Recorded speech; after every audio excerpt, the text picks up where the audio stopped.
بسم اللہ الرحمن الرحیم۔ زمور اوقاف۔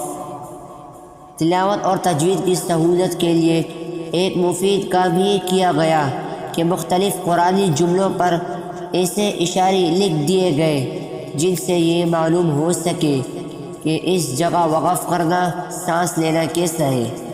ان اشارات کو زمور اوقاف کہتے ہیں اور ان کا مقصد یہ ہے کہ ایک غیر عربی دا انسان بھی جب تلاوت کرے تو صحیح مقام پر وقف کر سکے اور غلط جگہ سانس توڑنے سے معنی میں کوئی تبدیلی پیدا نہ ہو۔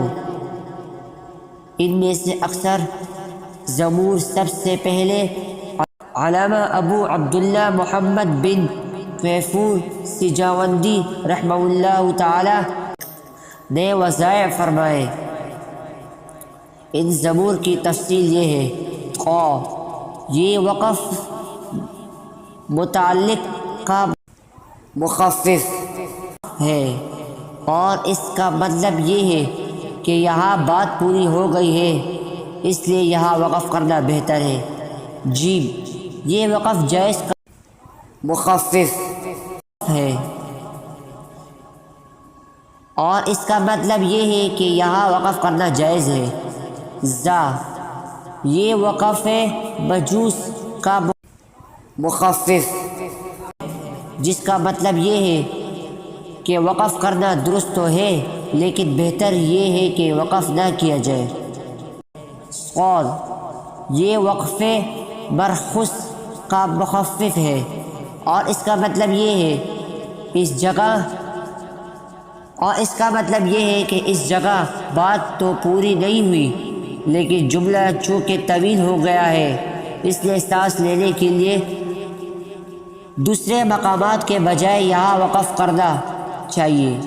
میم یہ وقف لازم کا مخفف ہے، اس کا مطلب یہ ہے کہ اگر یہاں وقف نہ کیا جائے تو آیات کے معنی میں فحش غلطی کا امکان ہے، لہٰذا یہاں وقف کرنا زیادہ بہتر ہے۔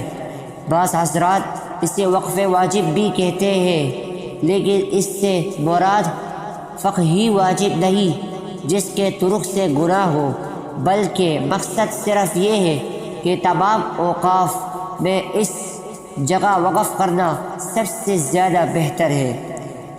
لام الف یہ لام الف تقف کا مخفف ہے، اس کا مطلب یہ ہے کہ یہاں نہ ٹھہرو، لیکن اس کا منشا یہ نہیں ہے کہ یہاں وقف کرنا ناجائز ہے، بلکہ اس میں بہت سے مقامات ایسے ہیں جہاں وقف کرنے میں کوئی حرج نہیں اور اس کے بعد والے لفظ سے ابتدا کرنا بھی جائز ہے، لہٰذا اس کا صحیح مطلب یہ ہے کہ اگر یہاں وقف کیا جائے تو بہتر یہ ہے کہ اسے دوبارہ لوٹا کر پڑھا جائے، اگلے لفظ سے ابتدا کرنا مستحل نہیں۔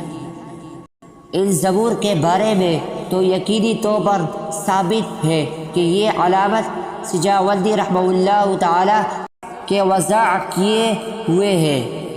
ان کے علاوہ بھی بعض زبور قرآن کریم کے نسخوں میں موجود ہیں، مثلا میم عین یہ معانقہ کا مخفف ہے۔ یہ علامت اس جگہ لکھی جاتی ہے جہاں ایک ہی آیت کی دو تفسیری ممکن ہے۔ ایک تفسیر کے مطابق وقف ایک جگہ ہوگا اور دوسری تفسیر کے مطابق دوسری جگہ، لہٰذا ان میں سے کسی ایک جگہ وقف کیا جا سکتا ہے، لیکن ایک جگہ وقف کرنے کے بعد دوسری جگہ وقف کرنا درست نہیں۔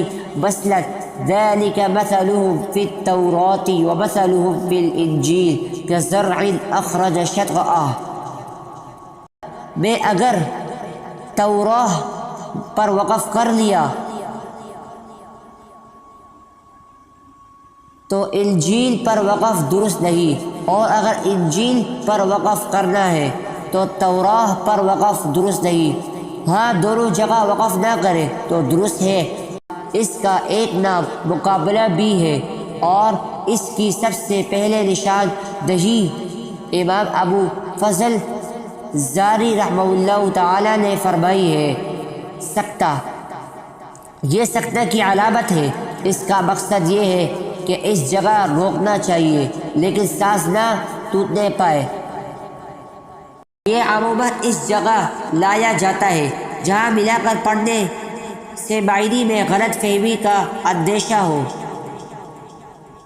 وقفہ: اس جگہ سکتہ سے گزرے زیادہ دیر تک روکنا چاہیے لیکن سانس یہاں بھی نہ ٹوٹے۔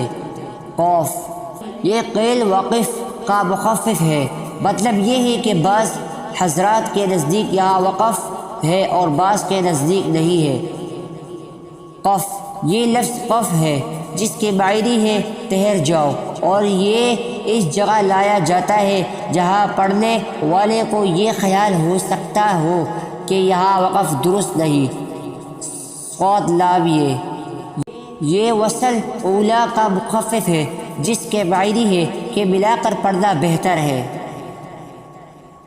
صاد لام یہ قد یوصل کا مخفف ہے، یعنی یہاں بعض لوگ ٹھہرتے ہیں اور بعض ملا کر پڑھنے کو پسند کرتے ہیں۔ وقف النبی صلی اللہ علیہ وسلم: یہ ان مقامات پر لکھا جاتا ہے جہاں کسی روایت کی روح سے یہ ثابت ہے کہ حضرت محمد صلی اللہ علیہ وسلم نے تلاوت کرتے ہوئے اس جگہ وقف فرمایا تھا۔ اللہ تعالیٰ سب کو عمل کرنے کی توفیق عطا فرمائے، آمین۔